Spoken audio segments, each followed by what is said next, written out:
Fala pessoal, graça e paz. Nós estamos aqui com a nossa terceira aula sobre a história da Igreja Cristã.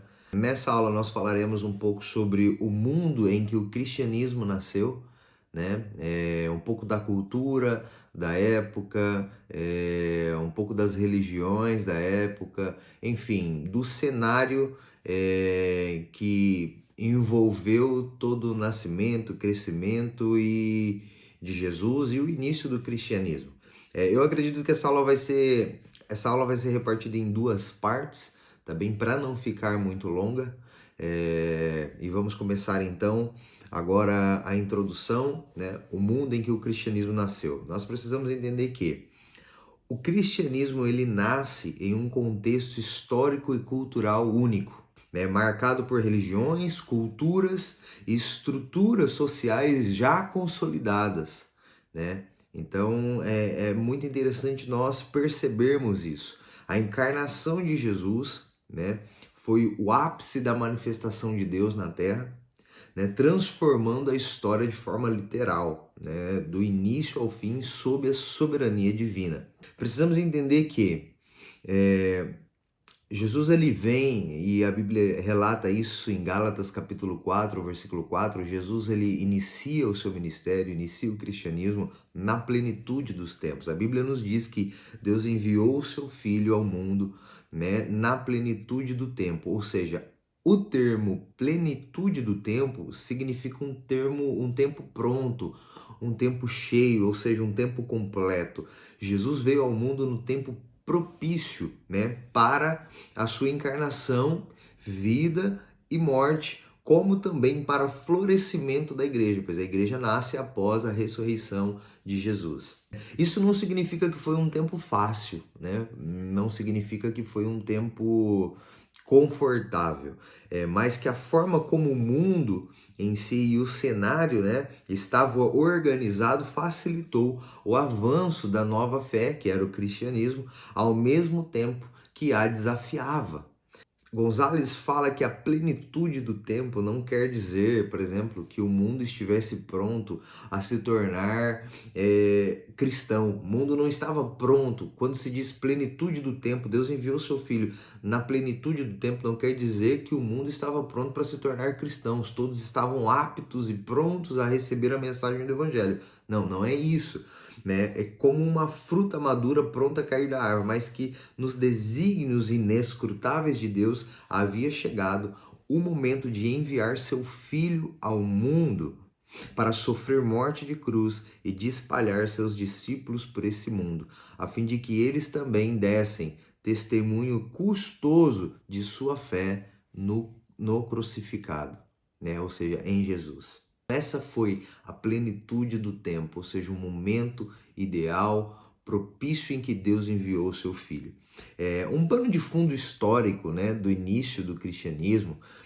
Historicamente, a época do nascimento de Jesus e início da igreja é chamada de Antiguidade Clássica, né, que abrange o período aí desde o século 8 a.C. até o século 5 depois de Cristo, caracterizado pelo apogeu do Império Greco-Romano. Neste período, na região do Mar Mediterrâneo, onde Cristo nasceu, havia três culturas marcantes que foram o berço do cristianismo, sendo elas a cultura grega, a cultura romana e a cultura judaica. Então essas três culturas eram marcantes e foram o berço do cristianismo. Foi onde o cristianismo nasceu, já havia essas três culturas. Falaremos então nessa aula um pouco sobre a cultura grega e a cultura romana. A cultura judaica, que é a matriz para o cristianismo, nós vamos deixar para a segunda aula sobre esse mesmo tempo que é o mundo em que o cristianismo nasceu. A cultura grega ela foi marcada pelo helenismo. O que foi o helenismo? O helenismo é o resultado da expansão de Alexandre, né, o Grande, que difundiu a língua e a cultura gregas na região do Mediterrâneo. Né? Então, as principais contribuições, né, da cultura grega, do helenismo, foi a língua grega sendo universal, né? Ou seja, facilitou de uma forma ou outra a disseminação do evangelho. né? A Septuaginta, por exemplo, e o Novo Testamento, escritos em grego koiné, né? Como o grego ele se tornou a língua comum, muitos judeus, por exemplo, que viviam na diáspora, viram a necessidade de traduzir o Antigo Testamento, que era em hebraico, para a língua grega, né? Tradução essa que recebeu o nome de Septuaginta ou Septuaginta. Já o Novo Testamento foi escrito diretamente no grego, né? O dialeto grego comum entre os povos. Temos também algumas outras coisas que a cultura grega proporcionou, que foi a sua filosofia. A filosofia grega também foi uma contribuição para o cristianismo. Por quê? A filosofia grega trazia reflexões sobre questões fundamentais da existência. Por exemplo, Deus, a raiz do bem, a raiz do mal, ou seja, prepararam o terreno para a aceitação da mensagem cristã.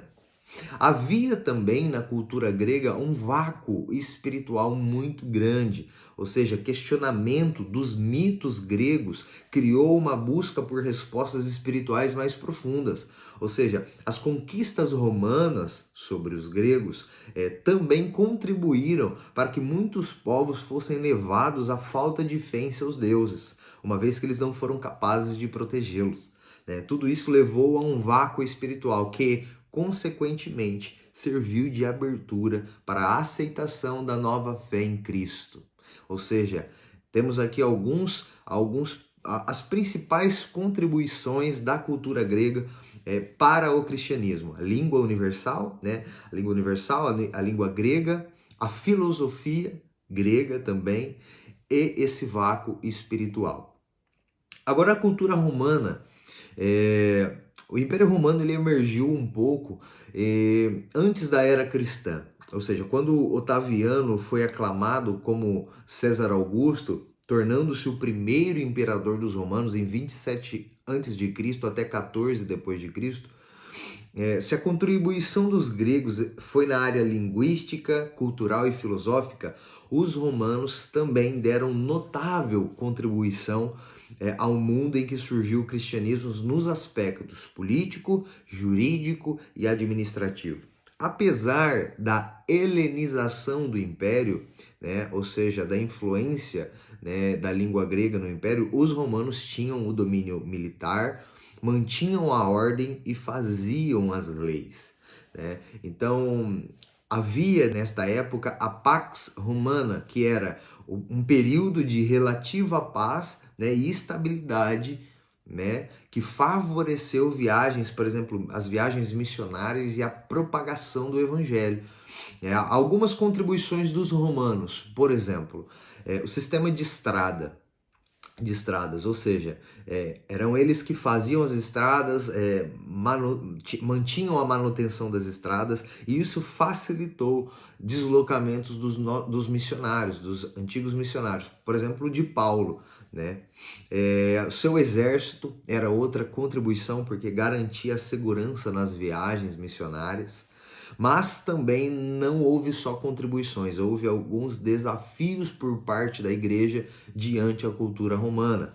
E um deles foi o sincretismo religioso, né? Apesar do sincretismo entre os deuses, os romanos perseguiam e procuravam exterminar qualquer religião que representasse uma ameaça para a unidade e ordem do império, o que implicava em um desafio tanto para os judeus como para os cristãos, por causa da natureza exclusivista da sua fé.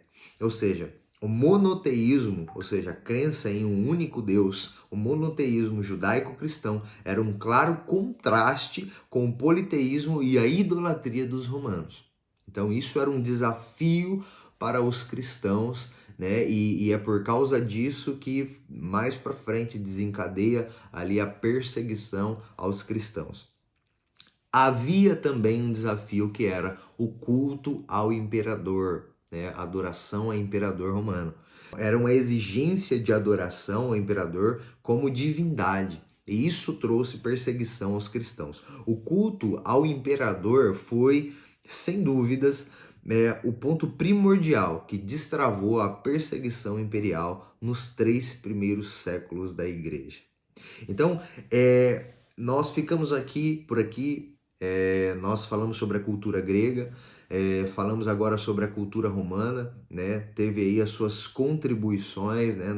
Na questões de uma relativa paz e estabilidade, né? Que favoreceu as viagens missionárias, as estradas, os exércitos, mas também os desafios, né, de enfrentar, ou seja, o sincretismo religioso, né, ou seja, a idolatria dos romanos a vários deuses e também a idolatria ao imperador. Comportamento esses, né, que eram totalmente contra os valores judaico-cristãos, dos judeus e dos cristãos, né? Nós que somos monoteístas, ou seja, nós que acreditamos em um único Deus, servimos a um único Deus, cultuamos a um único Deus. Na próxima aula, na segunda aula desse mesmo tema, né, o mundo onde o cristianismo nasceu, nós iremos falar sobre a matriz judaica do cristianismo e os grupos religiosos do primeiro século, tá bem? E nós vamos terminar então essa aula falando sobre isso, a matriz judaica do cristianismo. Deus abençoe, até a próxima aula.